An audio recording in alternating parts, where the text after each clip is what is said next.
Alors, nous abordons maintenant la deuxième phase de nos travaux de l'avant-midi. Nous avons une discussion, une présentation de M. Ron Rayside et de Mme Hélène Lauzon qui nous présenteront leurs perspectives sur l'adaptation au changement climatique. Pour ce qui est de Mme Lauzon, qui est avocate et urbaniste, elle est la présidente directrice générale du Conseil patronal de l'environnement du Québec. Elle a pratiqué en droit de l'environnement dans un important cabinet d'avocats de Montréal comme associée pendant plus de 20 ans. Elle a également été coprésidente du Comité conseil sur les changements climatiques de divers ministres québécois de 2012 à 2018. Elle a coprésidé en 2016 et 2017 le comité d'experts mandaté par le ministre des Ressources naturelles du Canada et qui était chargé d'émettre des recommandations sur la modernisation de la loi sur l'Office national de l'énergie. Elle a également été nommée en décembre 2017 au comité conseil du ministre de l'Économie, des Sciences et de l'Innovation du Québec, dont elle a été membre du conseil consultatif sur le développement durable du ministre de l'Environnement et des Changements climatiques du Canada. Depuis 2019, elle est membre du groupe consultatif canadien sur l'environnement du ministre Stephen Guilbeault pour l'accord économique et commercial global, l'AECG, entre le Canada et l'Union européenne. Quant à M. Ron Rayside, il est le fondateur du cabinet ou de la firme Rayside-Labossière, architecte. Il collabore continuellement avec les acteurs du développement social et communautaire de ces milieux afin de s'assurer que le développement urbain tienne compte des enjeux sociaux et réponde aux besoins et préoccupations des citoyens. Il a aussi été impliqué dans l'élaboration de très nombreux mémoires, notamment au niveau du Parc Lafontaine et dans des projets d'envergure comme celui du développement du site de l'Hôtel-Dieu, du site de l'hippodrome Blue Bonnet, du redéveloppement de nombreux sites au sud-est de l'arrondissement Ville-Marie, pour ne nommer que ceux-là. Alors donc, je vous cède la parole. Ron, Hélène. Alors, donc. Merci. Est-ce que tu restes là, Jean, ou tu veux... Je vais rester là. Je vais me mettre avec... Bon, alors, je vais me mettre debout, moi. Tiens. Oui, d'accord. Donc, je n'ai pas besoin de... Ça va bien. Bonjour, merci beaucoup. Merci, Jean. Merci à ton cabinet de cette invitation aujourd'hui où nous tenterons de vous sensibiliser aux enjeux, mais peut-être aussi aux solutions pour l'adaptation. Lorsqu'on entend parler des changements climatiques, on est tous plus ou moins familiers avec la question d'adaptation. On connaît davantage la question de la réduction, l'atténuation des changements climatiques. Les entreprises, que ce soit sur une base contraignante ou volontaire, ont mis en place des mesures pour réduire leurs émissions de gaz à effet de serre. Mais aujourd'hui, avec les catastrophes naturelles... Est-ce que Bertrand est encore ici? T'es là? Ah, OK, t'es là. J'ai eu peur tantôt quand tu as fait ta présentation parce que je me suis dit, je pense que je suis en train de dire la même chose que Bertrand. Mais ça ne sera pas exactement la même chose quand même. Donc, avec les catastrophes naturelles, justement, qui se rapprochent, la fréquence des catastrophes, mais leur intensité aussi, bien là, on s'aperçoit que malgré les atténuations, malgré les réductions, bien, on doit essayer de voir comment faire pour protéger les actifs et les activités des entreprises. Parce qu'elles sont vulnérables, ces entreprises, elles ont des risques aussi auxquels elles sont exposées de plus en plus. Et s'il n'y a pas une analyse des vulnérabilités des actifs et des activités, s'il n'y a pas une analyse des impacts des changements climatiques sur ces activités et actifs, et si non plus il n'y a pas de plan de mise en œuvre, de plan pour essayer de contrer ces impacts, pour améliorer la résilience de l'entreprise. On entend beaucoup parler de résilience lorsqu'on entend parler d'adaptation. Bien, c'est la compétitivité de ces entreprises-là qui sera mise en péril, voire peut-être même ces activités qu'elle ne pourra plus mener si elle ne procède pas rapidement. Alors aujourd'hui, une entreprise, je pense, qui n'est pas encore consciente et qui n'a pas mis en place un plan d'adaptation, parfois on voit des stratégies d'adaptation et de résilience, bien, je crois qu'il y a péril en la demeure. Ça presse parce que, pour les raisons que je viens de vous dire, changement climatique, catastrophes qui s'accumulent. Le secteur financier, on l'a vu avec la présentation de M. Milot, le secteur financier est de plus en plus préoccupé aussi par les entreprises dans lesquelles ils décident d'investir ou qu'ils décident de financer. Donc, d'abord, si l'entreprise ne s'intéresse pas au changement climatique, mais ça, on ne le voit pas, mais si une entreprise est davantage exposée au risque, puis qu'elle n'a pas mis en place de plan d'adaptation, bien, ça peut faire en sorte qu'un financier décidera de ne pas financer les activités de l'entreprise ou même de se retirer si jamais il les a financés. Donc, dans les fameux risques, bon, Bertrand a parlé des risques physiques. Moi aussi, je voulais vous en parler parce que c'est certain que les risques comme tels catastrophiques, on entend bien sûr la chaleur, les inondations, tout ce qui est la protection de la biodiversité. L'Oréal, pour donner un exemple, L'Oréal, comme vous le savez, fabrique shampoings, produits cosmétiques et autres, mais si les plantes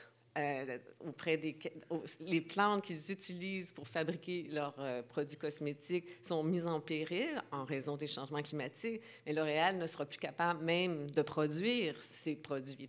Alors, c'est un exemple de ce que les risques physiques peuvent avoir comme impact sur ces entreprises.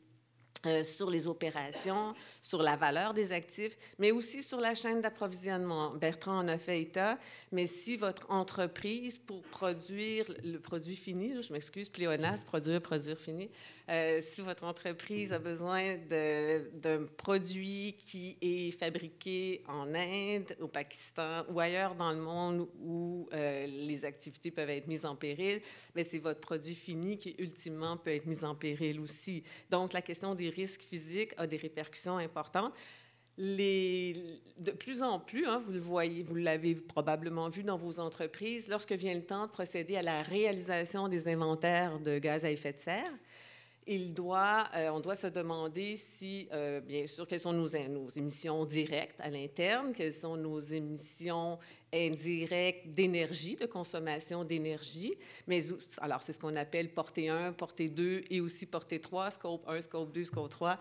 Portée 3, bien, quelles sont les émissions de nos fournisseurs, de notre chaîne d'approvisionnement. Donc, c'est pour ça que si notre chaîne d'approvisionnement est mise en péril, bien, ça va avoir des répercussions sur l'ensemble.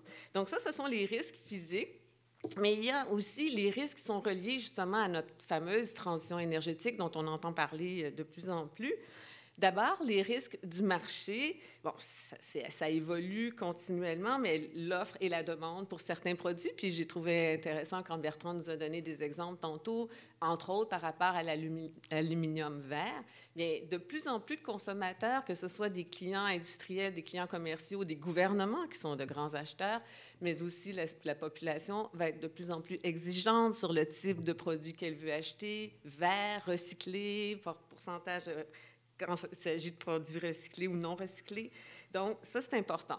Une des choses que je lis là, depuis à peu près un mois, puis je voudrais porter ça à votre attention parce que je lis intensément sur ce sujet qui est la taxonomie verte. Je ne sais pas si vous en avez entendu parler, mais la taxonomie verte, c'est un domaine qui va prendre beaucoup d'importance cette année. Entre autres, le gouvernement fédéral a mis en place, je dirais, un comité de travail avec le secteur financier.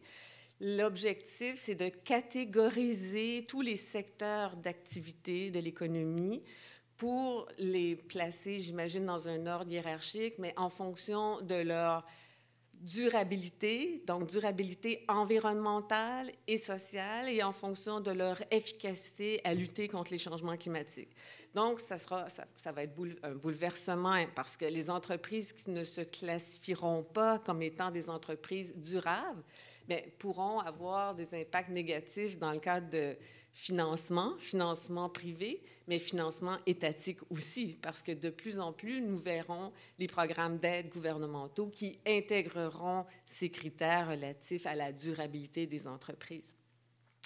Mais les parties prenantes, le secteur financier, les parties prenantes ont un rôle à jouer dans le risque financier, puis aussi les employés, parce que de plus en plus, ce sont les employés qui vont déterminer si une entreprise est intéressante ou non en termes d'attractivité, en termes de rétention aussi. Donc, dans les risques de la transition énergétique, il y a ça. Les risques technologiques, Bernard en a fait état, la demande de produits existants, le coût de recherche et développement. Les risques réglementaires, je voudrais m'attarder à ça un peu plus parce que dans l'adaptation, il va falloir que les entreprises analysent précisément les risques réglementaires. Dans les risques réglementaires, bien, il y a toute la question sur la pression des ressources naturelles. Hein. Vous allez voir le gouvernement commencer à reculer dans sa façon de décider d'octroyer des sommes, des subventions ou des crédits d'impôt remboursables ou non. S'il y a trop de pression sur les ressources naturelles, parce qu'il va il va valoriser le modèle qui est l'économie circulaire. Donc, quand on parle d'économie circulaire, bien entendu, il y a moins de pression sur les ressources naturelles. Il va probablement avoir d'autres mécanismes de tarification. Bertrand, là où je dois différer d'avis avec toi, c'est que tu disais, il n'y a pas au Canada, on ne s'intéresse pas encore aux mécanismes de tarification carbone à la frontière. Mais oui, on s'y intéresse. Ça se parle beaucoup, beaucoup dans les officines du gouvernement fédéral. C'est certain qu'on a toujours dit au gouvernement fédéral, n'avancez pas tant que le gouvernement américain n'aura pas avancé. Là, les Européens ont adopté leur tarification carbone à la frontière. Les États-Unis vont venir ça de près et disent, OK, il va falloir faire quelque chose. Il se passe beaucoup, beaucoup en ce moment dans ce domaine. Puis le Canada nous dit, nous allons aller de l'avant. S'ils vont de l'avant, quel sera l'impact sur le marché du carbone québécois, sur les allocations gratuites qui sont distribuées aux grands émetteurs aussi? Ce sont toutes des questions qu'il va falloir analyser, mais que les entreprises doivent garder à l'esprit. Le 1er avril, donc en fin de semaine, il y a une nouvelle norme qui va être adoptée, en fait, qui va entrer en vigueur, la nouvelle norme sur la divulgation de renseignements liés aux émissions de GES et l'établissement de cibles de réduction du Conseil du Trésor fédéral. Donc, le fédéral a décidé qu'il imposerait ces normes de divulgation à ses fournisseurs, ceux avec lesquels il travaille pour des contrats de 25 millions et plus, et avec les taxes, bien sûr. Donc, il va y avoir encore là une analyse de ces fournisseurs qui sont appelés à travailler avec l'État. Puis il ne faut pas négliger cela, hein, parce que l'État est un grand, grand donneur d'ordre. Donc, ça va avoir un impact, là aussi, si jamais vous êtes un fournisseur de l'État. Les fameuses procédures d'évaluation et d'examen des impacts, hein, dont on parlait tantôt, tant au fédéral qu'au provincial, mais au fédéral, le gouvernement a l'obligation, en fait, l'obligation pour l'initiateur de projet aussi, a l'obligation de démontrer que son projet contribue à l'atteinte des résultats du Canada ou des engagements du Canada dans le dossier des gaz à effet de serre. Fait que ça, on le voit, c'est intégré dans la loi sur la qualité de l'environnement au Québec. Il y a une disposition assez similaire. Il y a toute la question de la divulgation de risques. J'en ai parlé pour le programme qui entre en vigueur là, samedi. Mais il y a toute la question de l'obligation de divulguer nos risques et opportunités. Là, je vais souvent utiliser opportunités. Puis je m'excuse, Jean, c'est mon président de conseil d'administration. Je m'excuse parce que dans notre guide qui a été publié ce matin, on vient de publier aujourd'hui un guide sur la décarbonation et l'atteinte de l'objectif de carboneutralité en entreprise. On utilise souvent le mot « opportunité » et je sais que c'est un anglicisme, mais c'est parce que dans le jargon, tout le monde l'utilise maintenant, puis « occasion d'affaires », ça fait lourd là, parfois dans le texte, on revient souvent avec ça. Donc là, aujourd'hui, je m'excuse si j'utilise « opportunité », genre, mais oui, on essaie de faire attention quand même à ces termes. Donc, en changement climatique, il y a toute cette question de divulgation de risques et d'opportunités que les entreprises devront divulguer pour, encore là, obtenir des fonds. Si vous vous souvenez du crédit d'urgence pendant la pandémie, mais même encore là, le crédit d'urgence pour les grandes entreprises, mais il fallait divulguer nos risques en changement climatique pour se mériter cette aide financière.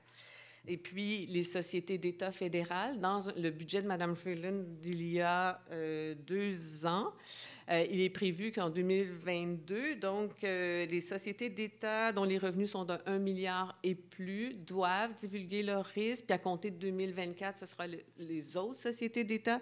Donc, quand Bertrand, encore là, disait « nos gouvernements ne bougent pas suffisamment », mais on le voit, ça bouge quand même. Là. On commence à le voir, code de construction aussi.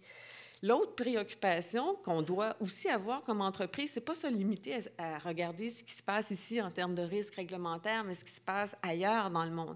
Et l'Inflation Reduction Act qui existe aux États-Unis a des impacts majeurs sur notre marché.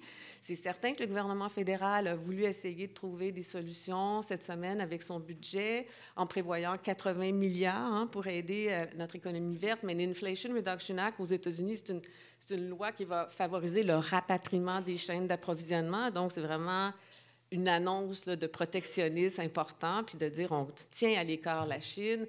Donc, c'est une bonne nouvelle. On rapatrie les chaînes d'approvisionnement, on valorise les technologies vertes, les technologies de lutte contre les changements climatiques, mais c'est 400 milliards. On ne peut pas concurrencer avec ça. Mais espérons que le 80 milliards d'ici incitera nos entreprises du Québec, à travers le Canada aussi, à demeurer ici, à réaliser des projets ici, parce que c'est certain qu'avant ce 80 milliards, là, nos entreprises qui faisaient étudiaient leur cas d'affaires, lorsqu'elles comparaient, elles s'apercevaient que c'était plus rentable de passer de l'autre côté de la frontière. Donc, c'est pour ça que notre gouvernement, hier, a annoncé ce 80 milliards en espérant que ça pourrait avoir un effet positif. Dans les risques réputationnels, c'est certain que les entreprises qui vont divulguer leurs risques d'opportunités et risques climatiques, bien là aussi, si elles ne le font pas de façon très transparente ou s'il y a des erreurs, bien, c'est leur risque réputationnel qui est en cause. Et puis, je voulais terminer. Ah, bien, il y a les risques de litige, puis ça, je pourrais te laisser le dire tantôt parce que tu le mentionnais, hein, qu'on est dans les 2000, je ne sais pas ton chiffre exact. 2400 litiges en changement climatique, c'est pas rien. Donc, ça veut dire que ça prend ça aussi. À l'échelle mondiale, merci. Les cadres de référence en changement climatique qui vont s'installer cette année. Donc, moi, je me dis, si vous êtes une entreprise puis vous n'avez pas encore mis en place un plan d'adaptation et de résilience, bien, ça presse, c'est ce que j'ai mentionné au départ. Il faut procéder à une analyse de vos actifs, de vos activités, essayer d'établir aussi des mesures pour être plus résilient, avoir un bon cadre de gouvernance pour gérer vos risques, évaluer la vulnérabilité de vos actifs et de vos activités, déterminer c'est quoi les impacts des changements climatiques sur vos actifs et puis procéder à essayer de voir quels sont les axes d'intervention les plus rapides pour être résilient puis être en mesure d'affronter cet enjeu non seulement du millénaire, mais je dirais de l'humanité. Je vous remercie. C'était pas parlé dans l'introduction, mais je suis aussi président du conseil de PME Centre-Ville, pour ceux qui connaissent. Ça veut dire que je pilote avec le conseil un effort de donner sens à nos interventions auprès des entreprises. Et non pas juste la création d'emplois, mais donner un sens en termes de transition écologique, en termes de sens social. Ça veut dire que, et c'est avec la présentation de Bertrand, ça veut dire que c'est ça le sens Investissement Québec aussi.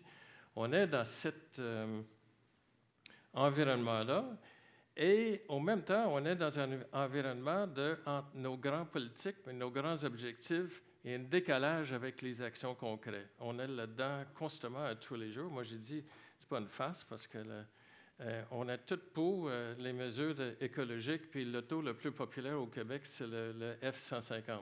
Ça veut dire que et il y a plein de... Et ce n'est pas juste d'autres, c'est nous-mêmes. Ça veut dire que nos autos, avec le temps, deviennent de plus en plus gros. Mais c'est pourquoi? Parce que les poussettes deviennent de plus en plus gros. Nos équipements de camping deviennent de plus en plus gros. Ça veut dire qu'on est constamment en décalage avec ce qu'on veut comme société, puis qu'est-ce qu'on est prêt à faire individuellement et collectivement.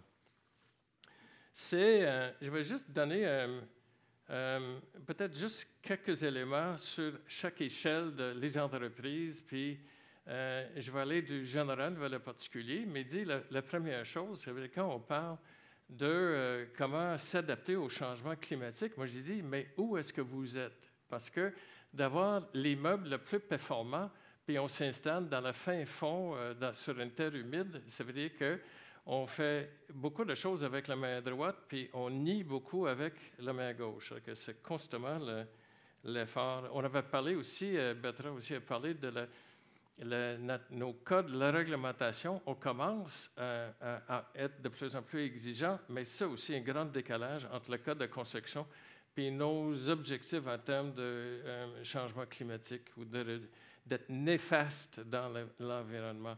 La question de localisation, par exemple, et on le vit de plus en plus, La proximité, c'est sûr, pour les milieux urbains, ce n'est pas la même chose que les plus petites villes, mais la proximité de transport en commun, l'accès pour les employés, le lieu d'emploi, devient de plus en plus importante. Qu'est-ce qui est autour de l'implantation? Ça veut dire que la notion de... on est une entreprise qui qui a un objectif dans la vie, mais comment est-ce qu'on interagit avec le milieu autour? Comment est-ce qu'on interagit avec la communauté? Quand on arrive aux enjeux de l'aménagement du site, ça veut dire que les villes, on entend les journaux, les villes ont, en fonction des changements climatiques, leurs infrastructures en termes de les eaux pluviales deviennent de plus en plus serrées. Ça veut dire qu'il va y avoir, en termes de danger qui s'en vient, de plus en plus de coûts associés à les infrastructures, soit l'absence, on le voit avec l'hippodrome, il n'y a aucun service autour, il faut qu'ils modifient substantiellement la manière de gérer l'eau pluviale, puis l'eau dans les égouts, parce qu'il n'y a rien. Et tout un enjeu de plus en plus, les villes deviennent exigeantes, puis ils disent les eaux pluviales doivent être gérées sur site. Ça veut dire qu'on a de moins en moins de capacité de verser dans les systèmes. On voit les petites villes qui n'ont aucune capacité. Ils voulaient avoir, à cause de la fiscalité des villes, développer de plus en plus, incluant dans les zones inondables. Mais à un moment donné, il se réveille, elle peut dire que nos services, nos infrastructures ne sont pas capables de supporter. Alors que la main gauche décide une chose pour les questions financières et la main droite n'est pas capable d'assumer les conséquences. Juste en passant, juste les zones inondables, au Québec, on monte aux barricades pour résister à des restrictions de 0-20 ans. Juste à côté de la frontière, en Ontario, ils parlent de 100 ans. Et c'est beaucoup. Ça veut dire qu'on est... C'est la même chose. On est tous d'accord pour les restrictions dans les zones inondables, dans la mesure que ça ne touche pas nous-mêmes, que c'est notre conflit continuel. On va parler un peu de certification. Je ne suis pas nécessairement un grand fan de certification, mais on les utilise pareil, même pour notre propre agrandissement. On a toutes les certifications au monde. Mais les certifications, dans certains cas, donnent un guide pareil. C'est un peu comme un classement, puis dire c'est quoi les sujets dont on devrait réfléchir, que ce soit LEED, que ce soit WELL, que ce soit tout ça de certification. Parce que la voie de certification est souvent très chère, c'est très lourd comme processus.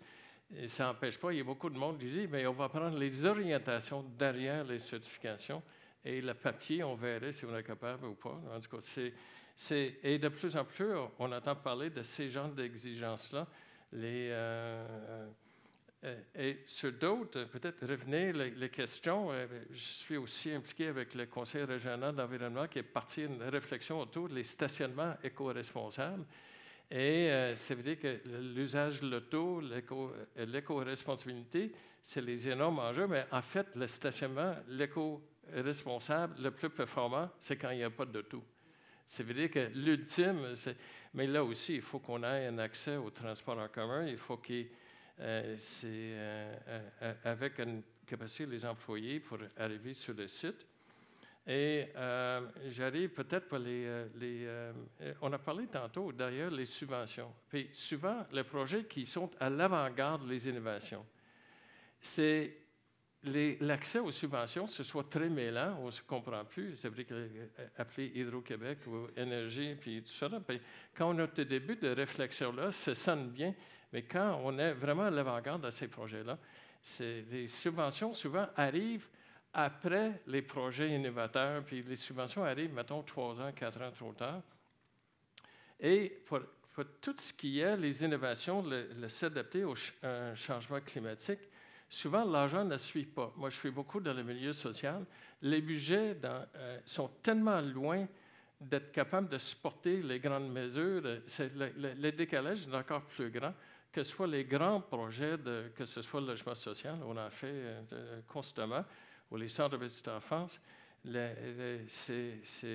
En tout cas, il faut vraiment s'adapter. C'est bien beau d'avoir les grands objectifs. Si l'argent ne suit pas, mais ça veut dire peut-être quelque chose, mais ça veut dire pas grand-chose en même temps. D'ailleurs, et les mesures concrètes, peut-être arriver vous avez mentionné, il y avait les mentions de l'acceptabilité sociale. D'ailleurs, Énergie, peut-être vous n'êtes pas au courant, mais Énergie a contribué beaucoup à projets sociaux dans le quartier, la ruelle de l'Avenir, que je donne crédit. Ça veut dire qu'une entreprise peut avoir une vocation régionale, nationale, même internationale. Ça n'empêche pas qu'ils sont aussi citoyens du quartier dans lequel ils sont, ou le village dans lequel ils sont, ou dans la ville dans laquelle ils sont. En tout cas, c'est juste. Et peut-être toutes les mesures, c'est mentionner les employés, la pression des employés. C'est vrai que ce n'est pas juste un lieu de travail. Comment, je vais parler au début, il avait dit un sens à l'investissement, un sens écologique, un sens social, mais un sens de l'entreprise. C'est une chose, les mesures écologiques, mais ça donne une fierté pour les employés. Chez nous, moi, il y a les mesures, là, j'ai demandé c'est quoi toutes les mesures vertes de chez nous. Il m'a donné 4 pages de liste. Je n'avais aucune idée sur la moitié. Et c'est vrai, c'est les initiatives à l'interne, mais ça donne une fierté.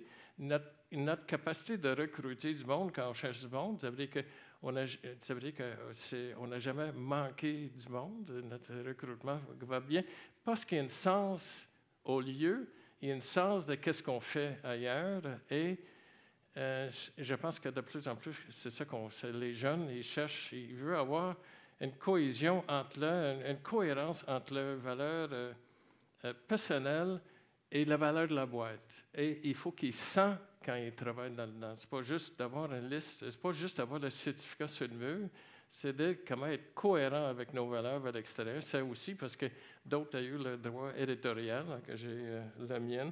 D'ailleurs, une des choses, j'ai pris les notes, ce que Bertrand avait dit, il y a 2 choses qui m'ont frappé. 500 vaches qui meurent au Texas, c'est quand même marquant, ça. Et c'est plus que 500. Puis les arbres au Vermont. Puis j'ai presque parti errer, mais je ne voulais pas être impoli. Mais ça veut dire que c'est ça les conséquences concrètes, puis c'est ça qu'on a de misère à saisir à travers tout ça. C'est quoi l'impact si on ne fait rien? Puis le grand mot d'ordre, puis même l'État, ça veut dire que je me répète par rapport au début, puis il dit, c'est quoi les actions? Et quand on pousse trop fort, on a vu la dernière élection, dans les mesures de Québec solidaire, mettait de l'avant, qui était de taxer les plus grandes autos, kilométrage. C'est les mesures évidentes à long terme que le pays dans le nord de l'Europe met de l'avant. Ça veut dire que quand on sait combien ça coûte un auto au Danemark, c'est pas pour rien qu'ils prennent le vélo.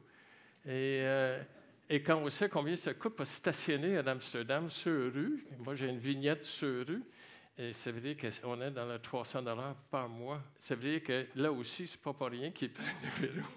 Ça veut dire qu'il y a une notion de base, peut dire, c'est facile à blâmer d'autres, mais comment, comme entreprise, on peut vraiment faire les grands efforts, puis le retour sur l'investissement, c'est le recrutement, c'est le retien des employés, c'est la valeur, les exemples qu'on donne à d'autres. Puis peut-être une chose que j'encourage, nous, comme boîte, on prend une parole publique souvent. C'est ça dans la mission même. Puis souvent dans les entreprises, on ne fait pas assez.